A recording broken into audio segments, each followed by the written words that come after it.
Movie के start में हमें दो भाइयों को दिखाया जाता है, जिनमें से छोटे का नाम नेथन था, जिसको प्यार से नेट कहा करते थे। वो दोनों भाई चोरी छुपकर एक म्यूजियम में जाते हैं और वहाँ जाकर एक मैप चुराने की कोशिश करते हैं, पर तभी वहाँ पर दो पुलिस ऑफिसर्स आ जाते हैं और वो उन दोनों भाइयों को पकड़कर एक ऑर्फन हाउस में ले जाते हैं। दरअसल इन दोनों के पेरेंट्स नहीं थे और वो दोनों शुरू से ही ऑर्फन में रहा करते थे, और नेट के बड़े भाई ने इस मैप को चुराने की बहुत बार कोशिश की थी, क्योंकि नेट और उसका भाई पायरेट्स के खानदान से बिलोंग करते थे और वो जो मैप था उसमें बहुत बड़े खजाने का राज छुपा हुआ था।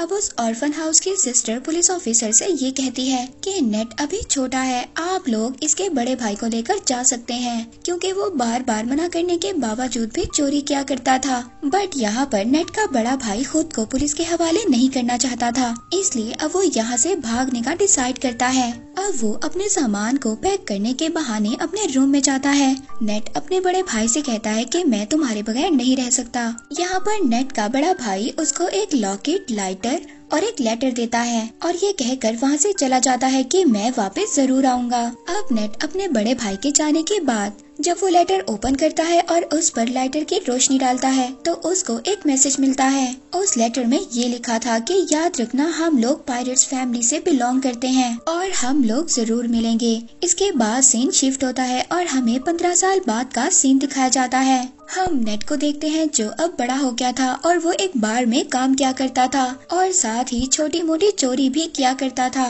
जब एक दिन नेट अपने बार में काम कर रहा था तो उसके पास विक्टर नाम का एक आदमी आता है। वो उसे कहता है कि मैं तुम्हें और तुम्हारे भाई को जानता हूँ। वो बताता है कि कुछ टाइम पहले मिलकर हम काम किया करते थे, लेकिन नेट को इस बारे में जानने में कोई भी दिलचस्पी नहीं थी। वो विक्टर से वहाँ से जाने का कहता है, मगर विक्टर जाते जाते उसके लिए एक कार्ड छोड़कर जाता है। उस कार्ड में विक्टर का एड्रेस लिखा हुआ था। नेक्स्ट सीन में हम देखते हैं कि नेट विक्टर के घर पर चला जाता है। वो उसके घर में जाकर वही मैप देखता है जो कई साल पहले उसने और उसके भाई ने चुराने की कोशिश की थी। तो तभी वहाँ पर विक्टर भी आ जाता है। विक्टर कहता है कि अगर तुमने पहले ही आना था तो मुझे तभी बता देते। यहाँ पर नेट विक्टर से कहता है कि ये तो वही मैप है जिसको ढूंढने के लिए कई लोगों ने बहुत ज्यादा मेहनत की और ये एक खजाने का नक्शा है और इस मैप के रास्ते पर जाकर बहुत ज्यादा लोगों ने अपनी जान दे दी और उन्हें कुछ भी हासिल नहीं हुआ और ये एक बकवास स्टोरी थी। विक्टर नेट से कहता है ये कोई बकवास स्टोरी नहीं है और मैं जानता हूँ तुम्हें और तुम्हारे भाई को इस मैप के बारे में काफी ज्यादा इन्फॉर्मेशन है। फिर इसके बाद विक्टर वहाँ पर नेट को एक बुक दिखाता है। उस बुक में वो एक शिप की तस्वीर दिखाता है। ये शिप कोई आम शिप नहीं है, बल्कि ये कोई बहुत ही पुरानी शिप है और इसकी कीमत 500 करोड़ है। और तो और उस शिप में बहुत ज्यादा खजाना भी छुपा हुआ है, जिसको 18 लोगों ने मिलकर वहाँ पर छुपाया था। अब जब नेट को इस खजाने के बारे में इतनी ज्यादा इन्फॉर्मेशन थी तो विक्टर उसको कैसे जाने दे सकता था, और अब वो उसे अपने साथ काम करने की ऑफर करता है, लेकिन नेट उसकी ऑफर को रिजेक्ट कर देता है। तो विक्टर उससे कहता है कि अगर तुम मेरा साथ दोगे तो तुम्हें तुम्हारा बड़ा भाई भी मिल सकता है। नेट घर जाता है और घर जाकर अपने बड़े भाई की चीजों को देखने लगता है और इसके बाद वो विक्टर के साथ काम करने के लिए एग्री हो जाता है। अगली सुबह हम देखते हैं नेट विक्टर को एक क्रॉस का साइन दिखाता है। वो कहता है कि ये कोई क्रॉस का साइन नहीं है, बल्कि उस खजाने तक पहुंचने की चाबी है, जिस पर विक्टर कहता है कि इसमें से एक चाबी तो मेरे पास है और दूसरी चाबी हमें जल्दी चुरानी होगी। विक्टर नेट को बताता है कि इसके साथ की दूसरी चाबी एक ऑक्शन कंपनी में है और बहुत जल्दी वो उस चाबी को नीलाम करने वाले हैं और जल्दी हमें उस चाबी को वहाँ से चुराना होगा। अब विक्टर उस कंपनी में जाकर उस चाबी को चुरा लेता है। उस चाबी को चुरा कर जब वो वहाँ से आ रहा था तभी वहाँ पर एक लड़की आती है जिसका नाम ब्रैड था और वो विक्टर के गले पर नाइफ रखकर कहती है कि ये चाबी मुझे दे दो, और ये सब कुछ वो अपने बॉस के कहने पर कर रही थी और ये लड़की विक्टर की पुरानी दुश्मन भी थी। अब जब वो दोनों उस चाबी के लिए फाइट कर ही रहे थे तभी वहाँ पर कुछ गार्ड्स आ जाते हैं।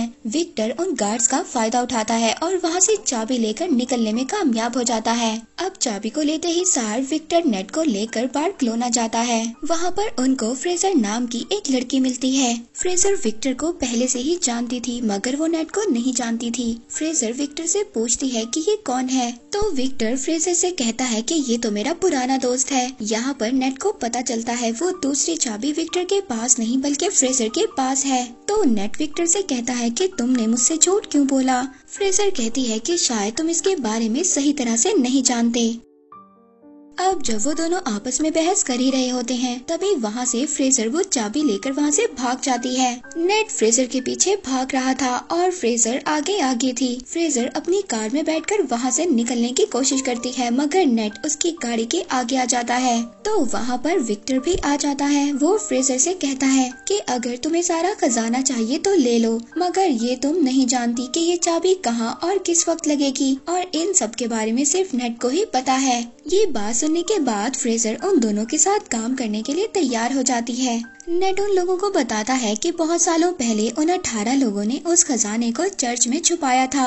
अब वो तीनों चर्च में पहुंच जाते हैं। वहां पर पहुंचने के बाद नेट अपने भाई के दिए हुए कार्ड्स को पढ़ने लगता है जिससे उसे ये बात कंफर्म हो जाती है कि वो सही लोकेशन पर है। अब वो तीनों चोरी छुपकर चर्च के बेसमेंट में पहुंच जाते हैं। वहां पर उनको चाबी लगाने की जगह भी मिल जाती है। वो चाबी की जगह एक स्टैचू के नीचे थी। अब यहाँ पर इनको ये बात नहीं पता थी कि चाबी को किस साइड पर घुमाना है। विक्टर बुक में पढ़ता है और कहता है कि दोनों चाबियों को क्लॉकवाइज घुमाना है।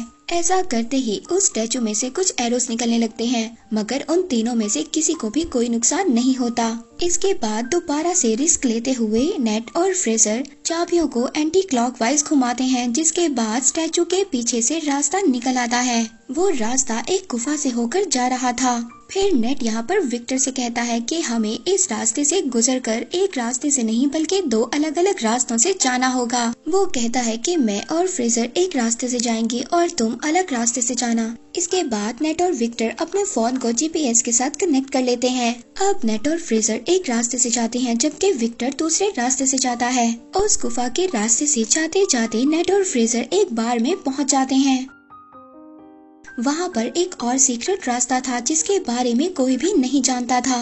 वो लोग उस रास्ते पर जाते इससे पहले वहाँ पर कुछ लोग उन पर अटैक कर देते हैं। नेट वहाँ पर उस आदमी को रोकने के लिए फाइट करता है और फ्रेजर उस रास्ते को ओपन करने की कोशिश करती है। उस दरवाजे के ओपन होते ही नेट और फ्रेजर उस रास्ते से भाग जाते हैं। अंदर जाने के बाद अब उन लोगों को तीसरा दरवाजा नजर आता है जो उसी क्रॉस वाली चाबी से खुल सकता था। फ्रेजर उस दरवाजे को खोलने की जैसे ही कोशिश करती है तो वहाँ पर पानी भरना शुरू हो जाता है क्योंकि उस दरवाजे को खोलने के लिए दूसरे दरवाजे पर चाबी लगाकर पहले उसे खोलना होगा जिसको विक्टर ही खोल सकता था। विक्टर दूसरे साइड वाले दरवाजे को खोलने की कोशिश कर रहा था पर तभी वहाँ पर वही लड़की आ जाती है जिसने पहले भी विक्टर पर अटैक किया था और उन दोनों में जबरदस्त फाइट होने लगती है। दूसरी तरफ नेट और फ्रेजर पानी में फंस गए थे और वहाँ पर बेहोश होने वाले थे। विक्टर उस लड़की को मारकर बेहोश कर देता है और जल्दी से उस दरवाजे में चाबी को लगा देता है। इसके बाद नेट और फ्रेजर बच जाते हैं और सेफली उस दरवाजे से बाहर आ जाते हैं।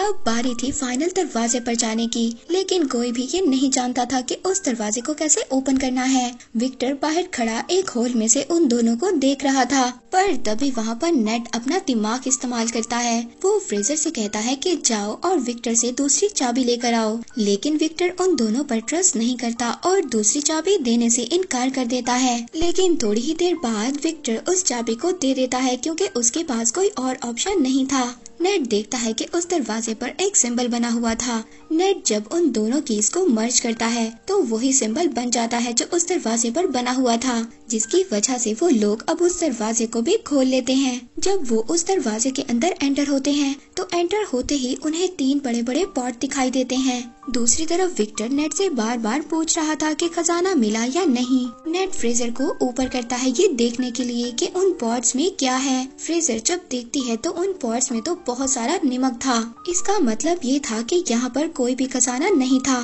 तभी वो तीनों पॉट्स अचानक से टूट जाते हैं। वो देखते हैं कि उनमें से एक मैप निकलता है और यही मैप ही उस खजाने तक जाने का रियल मैप था। अब जब नेट मैप को देख रहा था तभी फ्रेजर उस पर गन पॉइंट कर देती है। वो कहती है कि तुम्हें क्या लगता है विक्टर ने तुम्हें सब कुछ सच बताया है। वो गन को नेट के सर पर मारती है और उसको मारकर बेहोश कर देती है। उस मैप को लेकर वहाँ से चली जाती है और जाते जाते उन कीज को भी ले जाती है। इसके बाद विक्टर नेट के पास आता है। वो देखता है कि नेट बेहोश है। जब नेट को होश आता है तो उन दोनों को पता चलता है कि फ्रेजर उनको धोखा देकर भाग चुकी है। नेट को जब होश आता है तो वो विक्टर से पूछता है कि मेरा भाई कहाँ पर है और तुमने मुझसे क्या छुपाया है। अब विक्टर उसको बताता है कि मैं और तुम्हारा भाई बहुत साल पहले खजाना ढूंढने के लिए निकले थे, जिसके लिए हमें एक बुक को चुराना था, मगर हमने उस बुक को तो चुरा लिया। इसके बाद जब हम वापस आने लगे तो मोरकाडा के लोगों ने हम पर फायर कर दिया। उस फायरिंग में तुम्हारे भाई को एक बुलेट लगी, जिसकी वजह से उसकी डेथ हो गई। ये सुनकर नेट बहुत ज्यादा इमोशनल हो जाता है। वो रोने लगता है। वो विक्टर से कहता है कि तुमने मेरे भाई को मरने के लिए छोड़ दिया था और अब तुम दोबारा से उस खजाने तक पहुंचने के लिए मेरा इस्तेमाल कर रहे हो। तो विक्टर कहता है कि ठीक है, मैंने झूठ बोला, मगर तुम्हारा भाई भी यही चाहता था कि उसके मरने के बाद तुम उसके ड्रीम को पूरा करो। नेट विक्टर से कहता है कि ठीक है, मैं उस खजाने तक अपने भाई के लिए जरूर जाऊंगा। इसके बाद हम दोनों के रास्ते अलग अलग होंगे। इसके बाद हम फ्रेजर को ब्रेड और उसके बॉस के साथ देखते हैं, यानी कि फ्रेजर इन दोनों के लिए काम कर रही थी। अब जो ब्रेड का बॉस था वो ब्रेड से कहता है कि आज के बाद तुम फ्रेजर के अंडर काम करोगी। और इसके बाद ब्रेड का बॉस अपनी पूरी टीम को लेकर खजाने की तलाश में प्लेन में बैठकर निकल जाते हैं और वो अपने साथ जरूरत के सामान को भी ले लेते हैं। प्लेन में बैठा ब्रेड का बॉस सबसे यही कह रहा था कि वो खजाना मेरा था और वो कई साल पहले मेरे खानदान से गुम हो गया था। लेकिन तभी ब्रेड अचानक से आकर पीछे से अपने बॉस का गला काट देती है। बॉस को मारने के बाद फ्रेजर अब ये समझ जाती है कि ये उसको भी मार देगी, इसलिए वो अपनी जान बचाने के लिए प्लेन्स में जो कार थी उसमें छुप जाती है। इस पर ब्रेड अपने आदमियों से कहती है कि फ्रेजर तुम्हें जैसे ही नजर आए तुम उसको फौरन से फायर कर देना। अब वो लोग फ्रेजर को वहाँ पर ढूंढ ही रहे थे, तभी हम नेट और विक्टर को देखते हैं जो एक कार की डिक्की में छुपकर उस प्लेन में आ गए थे। अब जब वो सभी लोग फ्रेजर को ढूंढ रहे थे, इस बात का फायदा उठाकर नेट और विक्टर उस मैप को चुरा लेते हैं। इसके बाद ब्रेड और फ्रेजर में भी फायरिंग स्टार्ट हो जाती है। वो एक दूसरे पर फायर कर रही होती हैं। विक्टर नेट से कहता है कि हमें मैप मिल चुका है, इसलिए हमें जल्दी से पैराशूट लेकर यहाँ से जाना होगा। यहाँ पर विक्टर पैराशूट लेकर जंप मार देता है, मगर नेट वहीं पर रुक जाता है और ब्रेड से कहता है कि तुमने मेरे भाई को मारा था। वो वहाँ के सभी कार्गो को पैराशूट से अटैच कर खोल देता है, जिससे कि प्लेन का सारा सामान बाहर गिरने लगता है। वहाँ पर ब्रेड के लोग नेट और विक्टर पर फायर करने लगते हैं। तभी वहाँ पर नेट का पाँव कार्गो में लगी बेल्ट में फंस जाता है और वो उस सामान के साथ ही बाहर हवा में उड़ने लगता है। लेकिन वो बहुत ज्यादा कोशिश करने के बाद दोबारा से प्लेन में आ जाता है। तभी वहाँ पर फ्रेजर एक बड़ी सी कार को लेकर प्लेन से जंप करने वाली थी। वहाँ पर नेट भी खड़ा था। अब कार के साथ दोबारा से नेट भी नीचे गिर जाता है। अब जब वो दोनों नीचे गिर रहे थे तभी फ्रेजर नेट से कहती है कि जल्दी से पैराशूट खोलो, लेकिन यहाँ पर तो नेट ने कोई पैराशूट लिया ही नहीं था। अब वो दोनों हवा में ही उड़ रहे थे, मगर तभी जल्दी से नेट एक कार्गो के पैराशूट को ओपन करता है और वो दोनों उस कार्गो पर चले जाते हैं। उस पैराशूट पर जाने के बाद वो दोनों समंदर पर लैंड करते हैं। अब वो लोग एक बीच पर पहुंच गए थे। वहां पर पहुंचने के बाद वो एक होटल में स्टे करते हैं। उस होटल में जाने के बाद वो दोनों मैप को समझने की कोशिश करते हैं, लेकिन यहाँ पर फ्रेजर को तो कुछ भी समझ नहीं आती और वो आराम से जाकर सो जाती है। लेकिन नेट यहाँ पर पूरी रात मेहनत करता है और उस मैप को समझ लेता है और कुछ नोट्स भी बना लेता है। जब सुबह फ्रेजर उठती है तो वो देखती है कि नेट ने मैप को समझकर नोट्स भी बना लिए हैं और वो यहाँ पर दोबारा से चालाकी दिखाती है। वो उस नोट को लेकर खजाने के लिए निकल जाती है। नेट जब सुबह उठता है तो वो देखता है कि वहाँ से नोट गायब है और ये देखकर वो मुस्कुराने लगता है। दरअसल नेट ने उस नोट पर गलत लोकेशन को मेंशन किया था और जो रियल लोकेशन थी वो नेट के पास ही थी। नेक्स्ट सीन में हम देखते हैं कि नेट एक बोट में उस लोकेशन पर पहुंच जाता है जो एक आइलैंड की गुफा में था। वहीं पर दूसरी तरफ ब्रेड ने भी नेट पर नजर रखी हुई थी। वहीं पर नेट पानी में जंप कर स्विम कर उस गुफा तक पहुंच जाता है, जहां पर वो दो बहुत बड़ी बड़ी शिप्स को देखता है, जिसको ढूंढते हुए न जाने कितने लोगों ने अपनी जान को गंवाया था। उस शिप के जब नेट अंदर जाता है तो वहाँ पर उसको बहुत सारा गोल्ड मिलता है। लेकिन पीछे से तभी उसे विक्टर की आवाज आती है। विक्टर भी वहाँ पर आ गया था और ये देखकर नेट काफी ज्यादा डर जाता है और पूछता है कि तुम यहाँ पर कैसे आ गए। तो वो उससे कहता है कि क्या तुम भूल गए, तुम्ही ने तो मुझे अपने जीपीएस से कनेक्ट किया था। अब जब वो दोनों मिलकर उस खजाने को देख ही रहे थे तभी वहाँ पर ब्रेड भी अपने लोगों के साथ आ जाती है। उन लोगों को देखकर नेट और विक्टर दोनों छुप जाते हैं। ब्रेड तभी अपनी पूरी टीम को बुलाती है और उन दोनों शिप्स को प्लेन के जरिए वहाँ से लेकर जाने वाली थी, क्योंकि वो ये जानती थी कि खजाने के साथ साथ उस शिप की कीमत भी करोड़ों में थी। अब विक्टर और नेट उस शिप से बाहर आते हैं। वो दोनों अब उस शिप को ही हाईजैक करने का प्लान बनाते हैं। वो वहाँ पर शिप के फ्रंट पर आते हैं और वहाँ पर सभी गार्ड से फाइट करने लगते हैं। यहाँ पर नेट भी सभी गार्ड्स को खूब मार रहा था। वो गार्ड्स को पानी में नीचे फेंक देते हैं। अब एक एक गार्ड को मारने के बाद वो प्लेन को हाईजैक कर लेते हैं। ब्रेड जब ये देखती है तो वो गुस्से में आ जाती है। वो दूसरे शिप से उन लोगों पर अटैक करवाती है। विक्टर ब्रेड और उसके लोगों से बचने के लिए हेलीकॉप्टर को तेजी से उड़ा रहा था, मगर यहाँ पर ब्रेड तो उसके पीछे ही पड़ गई थी।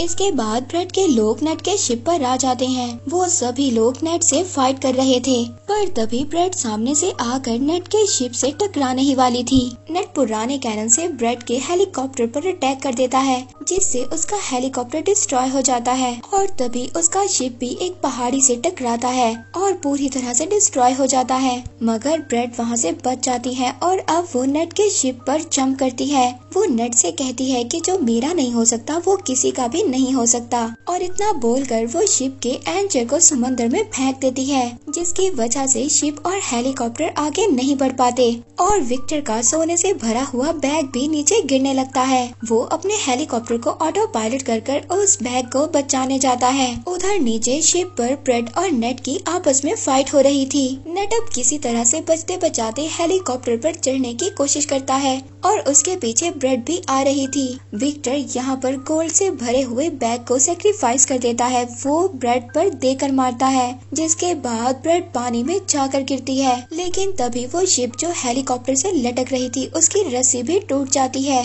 अब नेट को तो विक्टर किसी तरह से ऊपर खींच लेता है, लेकिन वो पूरी की पूरी शिप ब्रेड के ऊपर गिर जाती है, जिसकी वजह से अब उसकी डेथ हो जाती है और वो शिप वहीं पर टूटकर तैरने लगती है। नेट विक्टर से कहता है कि हम ये गोल्ड अभी भी हासिल कर सकते हैं, लेकिन विक्टर उसको मना कर देता है। वो कहता है कि अब ये सारा सोना गवर्नमेंट का हो चुका है और वो लोग उसे लेने के लिए आ रहे हैं। जिसके बाद विक्टर दुखी होकर हेलीकॉप्टर चलाने लगता है। तो नेट उससे कहता है कि दुखी मत हो, और फिर वो एक एक कर गोल्ड को अपनी पॉकेट से निकालने लगता है और वो दोनों खुशी खुशी जाने लगते हैं। मूवी के लास्ट में हम देखते हैं कि एक मोटर बोट नेट और विक्टर का पीछा कर रही है, जो कि कोई और नहीं बल्कि फ्रेजर ही थी, जिसको नेट ने बेवकूफ बना दिया था। हम देखते हैं कि नेट का भाई अभी भी जिंदा था, जो कि एक जेल में बंद था। और इसी के साथ ये मूवी यहीं पर एंड हो जाती है।